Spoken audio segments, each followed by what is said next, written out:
ProudMouth. Hello and welcome to another Be Your Own Loud podcast. This is Matt Halloran. Today's guest is going to be a lot of fun because our foundation of the show, as all of you know, is how can you convince yourself that being unapologetically yourself is the key to actual success? And Carolyn Flower helps people really gain that confidence, but more importantly, distill that confidence through a process which is surprisingly called writing a book. But there's so much more involved in that. So first off, Carolyn, welcome to the show. Be Your Own Loud. Thank you, Matt. So great to be here, and happy holidays to you. Happy holidays. Now, how did you get into all of this? Well, writing has been part of my DNA since as long as I can remember. And it was always a process I used as a kid to sort things out. So I found there was some sort of power, even though I was unconsciously doing it, in writing things that I had trouble understanding or working through. So as I would write these things down, these answers would start to show up on the page. I thought it was magic. But as I grew and as I grew into an adult in business, I understood that this was a very powerful tool to help people grow. There's no coincidence that my name's Flower, right? So helping people grow is what all of this does for people. So when people ask me the question, how did you get into all of this? Well, I understood that there was a growth process involved in writing and in sharing your extraordinary story. How do you begin that process then? So let's talk about when people engage you, they engage you usually because they want to write a book, right? And you've got all of the systems in place. Where do you even begin? Well, I often tell people when they say it's so great, you help people write books and become authors. And I say it's actually the other way around. I help them become an author and then they write a book. Oh. Okay, because there is this journey that we take. So why do people not write books? Not because they can't. It's because they don't believe their story matters. And what I'm here to tell people is that everything that you've experienced in life has impacted your life. Everything that you have gone through, that you've learned, your words, your wisdom, and all of that. But most people feel that resistance because they don't think what they've gone through necessarily is going to impact another. And writing books is all about changing the life of another. So the process starts with, let's get into what is your story and who are you? And then how can we take those things out of your head? Because we're the scribe. Our story comes to us and through us, and those words are inspired. So even for people who come to me and they say, I know I have to write a book. Like, I don't even know what it's about. I'm just got that calling, that strong urge to write a book. Can you help? And so whether you've written the book already or it's still locked up in your head, I have a process for all of that.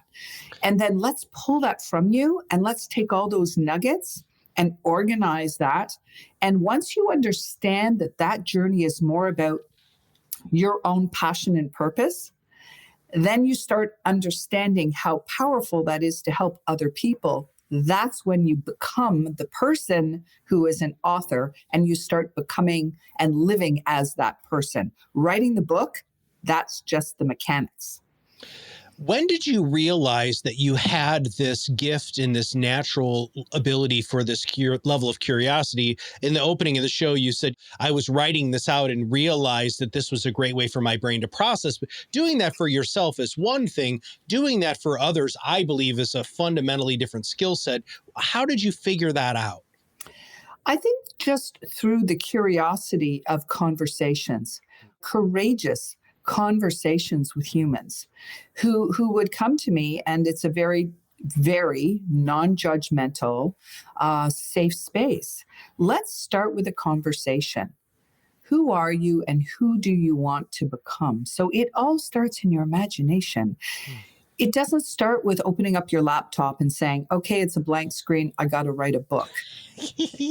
That really is just the effect. Okay, you're the causer of it. So when you are in that I really got to write a book and I don't know where to start place, I just encourage people to go into their imagination and start asking themselves some really great questions, or talk to me and I will ask you really great questions. So through that process of doing that a lot, I realized that that is often where the resistance begins, where they go, yeah, but, and you talk about being unapologetic, which of course is what I love so much about what you bring to the world. I want people to understand that don't apologize because you haven't written it already, or you haven't done anything about it, or it's locked in your computer or in your brain, I call it the law of percolation. There's no such thing as procrastinating any of it, because your extraordinary story will be born to you when it's ready, not when you're ready. Okay, so sometimes that book that's meant to be written with your name on it, there's a few lessons you still have to learn along the way until you've got it all it is becoming itself. So I always tell people, just take the load off yourself. Stop telling yourself what you shoulda, coulda, woulda done. And let's start with your imagination and what you believe that you can bring to the world. And then we move forward from there. It sounds to me like you're much more of a personal growth and development, realization, therapist, all of those wonderful components in order to help people. Would you mind, can you give us an example? Tell us a story of somebody that you were working with, and through that process, the end result, the actual physical publication of the book happened. But just give us an example of you taking somebody through the process and what that was like for them. Oh, there's so many of those. One of them was a gentleman who was really emerging on the market as a podcast host himself, but he had just really started. And so he just jumped into a role as a podcaster, and he called the podcast, What Are You Made Of? And I was a guest on that podcast early on in its incarnation. And we would have these conversations, and I would see how he was showing up in the world. And he said, where I even identified, this is book worthy. You've got a story. Let's share it. I'm listening to him interview other people because I'm always watching. I'm always watching and seeing how other people are showing up and how I can help them show up as that next best version of themselves. So I was watching him show up in this podcast, and What Are You Made Of became a bit of a thing for people. And it was great questions that he was asking. So he says, we're going to call the book What Are You Made Of? And that was the original title of it, although book titles really don't mean anything. They become what they're supposed to be. You don't have to know what your book is called. And so throughout observing his podcast, I realized that he was using this metaphor a lot about how you want to take your past and all of your challenges and use it as rocket fuel for your future. Oh. And he used to say that a lot, but just as a matter of just a conversation piece that he was having with people. So when he came to us and I started working and shaping that story of his, I started to realize there were some things that started to become patterns. And so when he started working with our team, that book went from What Are You Made Of? And then when my team got a hold of the story and we started crafting it, we realized that the name of the book isn't What Are You Made Of? The name of the book is Rocket Fuel. Ooh. And this book, which ended up with a foreword by Grant Cardone, this book, Rocket Fuel, had its own energy that needed to come out. So as a design feature, the book that was published just a number of months ago, we ended up organizing the content in a way where it started with chapter 21 and its last chapter was 1. We designed it as if it was a rocket taking off. Oh my goodness. There's so many ways that your story can develop. It isn't just about, I'm going to sit down and write a bunch of words. Like, this is a co-creative process that you as the author are going to grow through. Because for your reader to grow, you have to take the journey first. Well, and they feel like they're part of that journey. That's one of the reasons why I love podcasting, is if you go back and listen to early episodes of any show, and then you listen to the later episodes, you get to see the growth of the host and the format and all of that sort of stuff. Yeah. Now, how do you get people unstuck? When I wrote my first book, the editor that I was working with, she said, you have to write 10,000 words a day, which by the way, is a lot more than I had expected. Luckily, because it just was flowing out of me and it was very timely and stuff, I didn't get stuck. But I'm not talking about the writer's block stuck. I'm talking about they're getting stuck here. What do you do to like shake them like this and say, wake up, or I don't know, what do you do? So imagine you're an Olympian aspiring to stand on the podium. Okay. In order to be that Olympian on the podium and get up at 3:00 in the morning and hop in the pool or get out on the track or do whatever it is that you must make a committed decision to achieve, it's all about goal achievement in the end. What is going to motivate you to do the things that you don't necessarily feel like doing every day? Like, I got to go write 10,000 words. Okay. Well, first of all, you get to write 10,000 words. Okay. Amen, sister. Yeah. Okay. And how do you get your mind shifted into that place? Well, it's really important as an Olympian that you imagine what it feels like now that the wish is fulfilled. And that's Neville Goddard. What does it feel like now that I'm on the podium? You need to get emotionally addicted to the feeling of the wish fulfilled as if it's already done, not some future thing you're trying to accomplish. I am an author.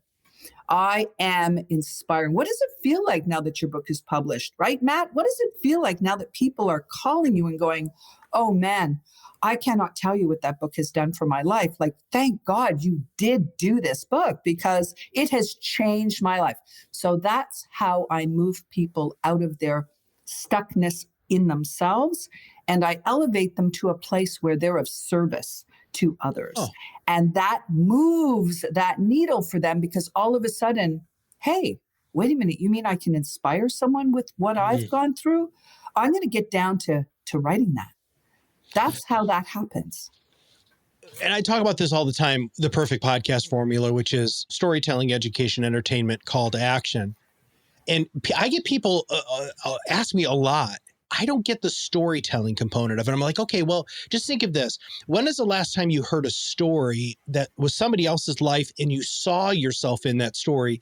How did that, one, make you feel? And two, how much more close did you feel connected with the purveyor of that story? And it seems to just switch that stuff in people's minds. Now, everybody's producing content. I shouldn't say everybody. There is an enormous amount of content that's being produced on a regular basis. Why do you believe that distilling this into the written word, whether it's digital or physical or whatever, why do you still think that this is so valid and important? I believe the written word is literary art, and I believe that it's legacy. The written word, as a writer myself, as an author and a writer, a lifelong writer, and contributor to many, many newspaper articles and all that kind of thing. I believe that, there's a psychological connection between your brain and writing things down in the written format. And so when you do that, you validate your story.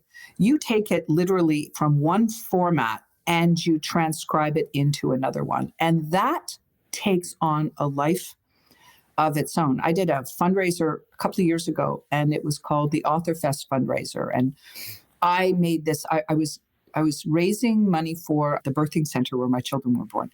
So I made the connection in the media about birthing books and birthing babies. And when you're creating a book, just like our children, once they're born, that takes on a life of its own. So the book isn't static. Okay. It's a living, breathing thing. So when you're putting your words onto paper, and then that paper goes out into the big world, which is why authors have such a hard time letting it go, because there's always the fear of judgment. There's all of those keepers that keep showing up. But letting it go out into the world and then becoming what it's meant to be, and for you to become the next best version of you, that's elevating yourself. That's taking on a new identity. And when people shift their identity into authorship, well, guess what? They're asked to become a different version of themselves that they were beforehand. Sure. So it isn't just about writing the book. It's about who you become in the writing of the book. What about people who have tried or didn't have a great book experience, what do you say to them? If you keep getting the voice, that little voice that keeps you really, Yep. come on, it's not going to leave you alone, is the truth. Yeah. Because you're meant to do this. Okay. I say to my clients and students all the time, if it comes to you, it's meant for you. It's not meant for your neighbor. If it keeps egging you on, then revisit it, because it's something you're resisting. And there's a reason you're resisting it. You talked about personal development. I mean, this is what I do. I integrate personal development, personal leadership into everything. And so we often resist the next stage of our development because it's so comfortable where we are right now. So a lot of people don't do it for a lot of different reasons. If the voice continues, revisit it. Get with that story, reevaluate it, ask yourself some questions and say, how can I help someone? How can I inspire the life of another? And if you feel that you have the ability to do that, even if it's one person, then your responsibility is to get it done. That's such an interesting perspective. And I've never heard that in this context ever, because a lot of people who think about becoming an author or who want to write a book, or when people say to you, hey, you should write a book, it's so self-focused, right? It's like, me, author. That's not what I just heard you say. When did you figure that out? I wrote a book about gratitude. Okay. And I wrote the book about gratitude. And I realized over time that I had always been writing gratitude. Now, full disclosure, I grew up in a household, a beautiful family, but with one parent who suffered from mental illness. I didn't know that at the time. So I had a lot of sorting to do. I didn't have brothers, sisters to bounce things off. So I used to write as a way to sort things out. And I realized that I had focused on the good my whole life. And when my father passed away in his sleep, really very unexpectedly, I chose to write about gratitude in the time where one would think I had nothing to be grateful for.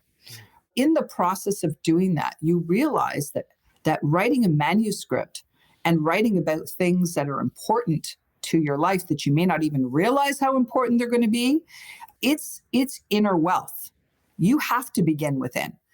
And so when I realized after feedback from readers about how this book changed the way they looked at their entire life, I said, no, this is a lot bigger than me.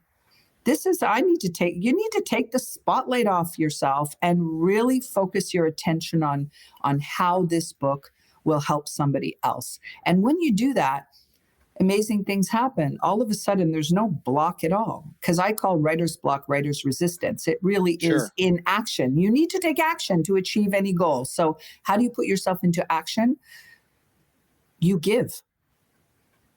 You give. It's unbelievable. The people who seem to be the most impactful in our world are the people who just are like a font of giving. They just give. I have to go back to, I'm struggling with something that you said earlier. It's this idea of the Olympian, right? There's such a level of discipline that needs to go into this. Help me understand that a little bit more, please. Well, discipline is just giving yourself a command and following it. So we all need discipline. It doesn't matter what it is you aspire to do, whatever goal you aspire to achieve. Disciplining yourself is a very powerful tool. And so if you have a goal in mind, if you want to achieve the goal, there's going to be some significant shifts that you're going to have to make. For example, if you want to release weight, you're going to have to change your habits.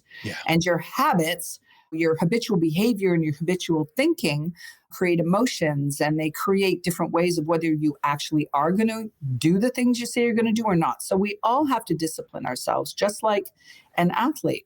So that is the way, whether it's writing or organizing your content or whatnot, however that works for you, whether it's a daily discipline, if it's a weekly discipline, you just need to make the decision, okay, that you're an author.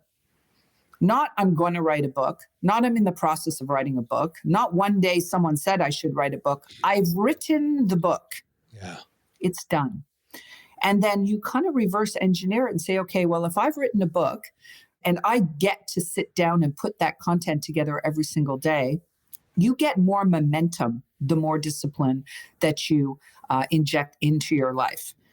You'll find that the goal that you want to achieve will rise up to meet you much quicker. How long?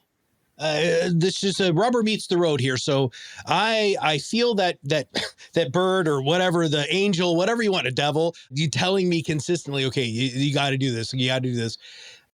How long? So from the time that they say yes to you to the finished product, is there an expectation you set, or help me with that, please? We scope it out depending on the genre of books. So we do fiction, nonfiction, memoir, specialty. I have a whole children's book division. So every single book could be, if you say to me, I have 20,000 words, or I have 120,000 words, well, there's going to be a very different scope to those two projects. But we try to get any one book project from conception to birth in a 6-month period. Oh. And we have a team around the world. So we match people with all the right members of the team to do it, but a 6-month period. And then you've got a team around you to make sure that you stay on track. Nice. Yeah. So you never have to wonder, well, what comes next? What do I do about an editor? Or how do I get an illustrator for my kid's book? Or how do I do a pre-sale campaign? Or who's going to proofread this for me?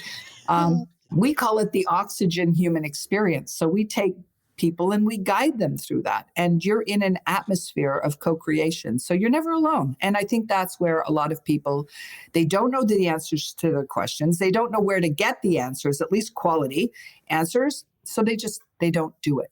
Yeah. Right. Yeah. We call that the rockstar approach here at ProudMouth, where we say, and I say this all the time, we hand you the microphone, you do your gig, you drop the mic, we do the rest. It's exactly what you do in the world of book creation, author creation. Now, I feel like we covered a lot, but throughout these interviews, I always find that I get up to the plate and I'm about to swing and hit a home run. And sometimes I just swing and I miss. Is there anything I should have asked you that I didn't? No, I think we covered it. I mean, we want people to know the power of possibility and potential. Okay. And it's all wrapped up in you. It's all wrapped up in the story that you have within you, because it matters. How many times have you picked up a book by your favorite author, and when you completed reading the book, you go, oh man, I completely look at that differently now.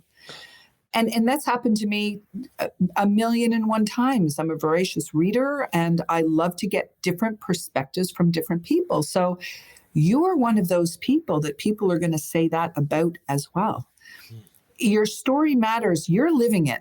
You're used to it. You figure, okay, it's just my story, But if it's never occurred to you to write a book, maybe there's one in you that you're not quite aware of yet. But certainly if you've had that voice, and these are the people that end up calling me, they go, I don't know how. I said, you don't need to know the how. You just need to know what. You need to know what it is that you see in that vision of yours, and we will help you craft it or shape your story, as I say, from the early stages, and then craft it and then wrap it up with a bow and release it into the world. It's a beautiful thing. So you do fiction, nonfiction, children's books. So you literally cover the gambit of anything that can have an ISBN number, right? ISBN. Yep. Damn, I was so close there. I knew right when that said, I was like, I was going to get that wrong. All right.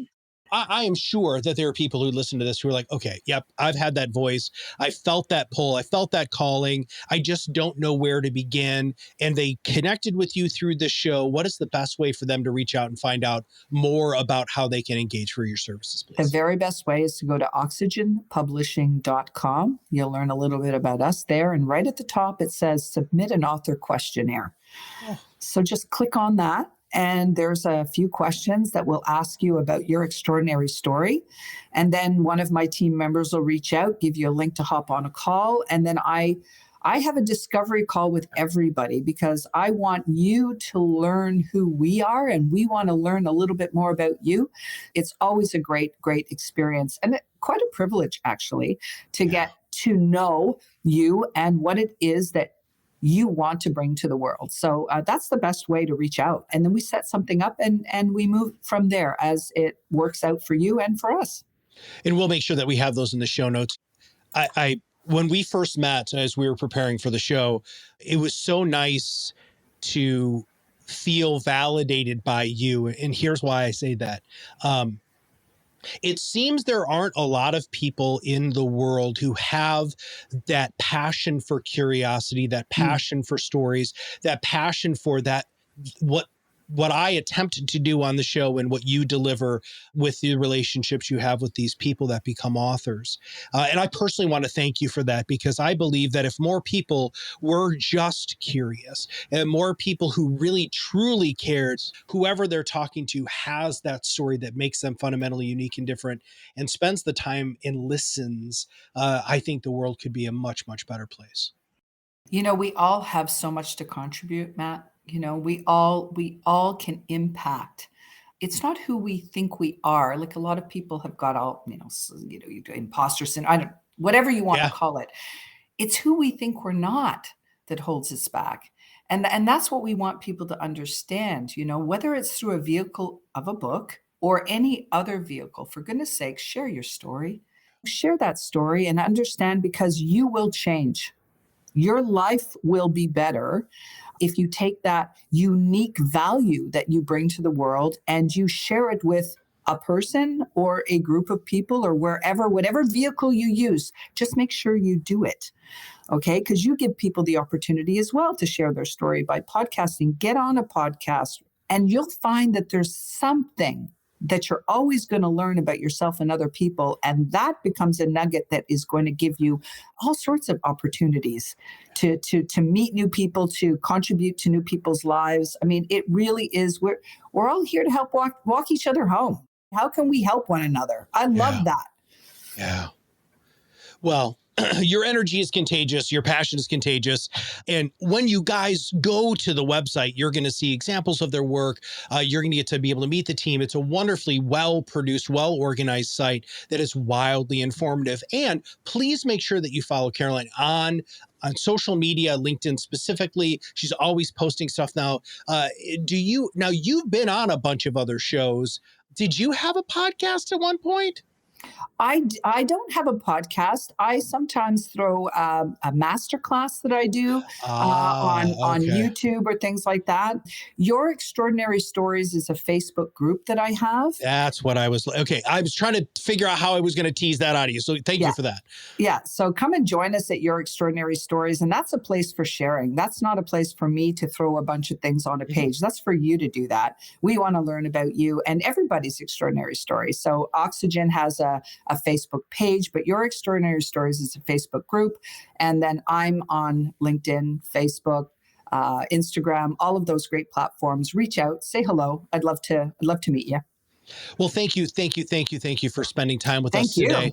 I really appreciate it. Thank you for all of the wonderful work that you do. And everybody, just to wrap it up here, if you have that feeling, if you keep realizing you're saying the same things over and over again, or you're telling these very specific stories, and when you tell those stories that people are really impacted by them, there's something going on there. And that's when you reach out to Carolyn and her team. So if you feel that way, why not just do it? Go for it. What is the worst thing that can happen?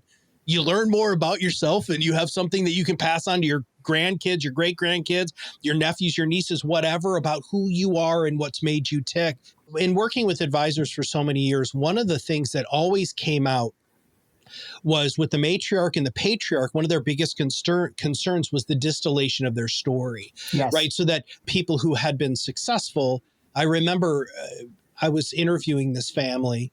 It was the matriarch, patriarch, all the way down to the grandkids. There's like 15 people in the room. And I looked at the matriarch and I said, tell everybody why you built this company. And she started to cry.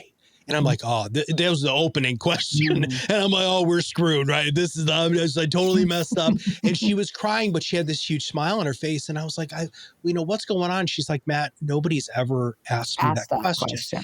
And oh my gosh, That's the sort of stuff when you have somebody who asks you questions and really cares on the other end, what that answer is, that is a life-changing experience. And Carolyn can help you with that. Yeah, we sometimes ask questions that you've never even thought of. Yeah. We'll answer the questions that you know you have, but there's going to be a lot of things you didn't know that you wanted to ask until we have the conversation. So that's just the fun of it. And co-creating is a really special, it's an intimate, personal thing that I just encourage people to just say yes to. And then what's the best that could happen from that, right? Yeah. Thank you, Matt. I appreciate you and everything you do. Make sure that you click on the links in the show notes, that you go ahead and follow the Oxygen Publishing Agency. Make sure you go to the website. Make sure you follow them on social. But most importantly, give yourself the gift of getting your story out there. And if you know somebody, if you're like, man, I'm not ready for this yet, but I was just having drinks or dinner with a friend of mine or a coworker, and they would be perfect for this, please make sure that you share the show with them, regardless if it's a podcast or if it's this video. Please share it with them, because it is important for us as human beings to get our story out there. It doesn't have to be business. It can be personal. It can be fiction. It can be nonfiction. It can be a children's book. Whatever you want to do, just figure it out. And if you know somebody who really would resonate with this, please make sure that you share the podcast with them. And if you have not subscribed to our show yet, make sure that you do, please. We're going to be putting a lot more of these next year in 2022. And I'm really, really looking forward to connecting with all of you. So for Carolyn and everybody at Oxygen Publishing and all of us here at ProudMouth, this is Matt Halloran. We'll see you on the other side of the mic very soon. Thank you for joining us today. We hope you've learned something new that will help you be your own loud and rise above the noise in your vertical of expertise. At ProudMouth, we help you sell less and advise more by amplifying your influence over a growing audience of magnetically attracted fans who'll chase you down instead.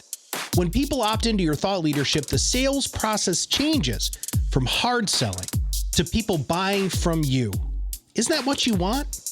If you want to know more about how this process works, please visit us at ProudMouth.com or join our free PodRocket Online Academy at ProudMouth.com/academy. Thanks, and we'll see you soon.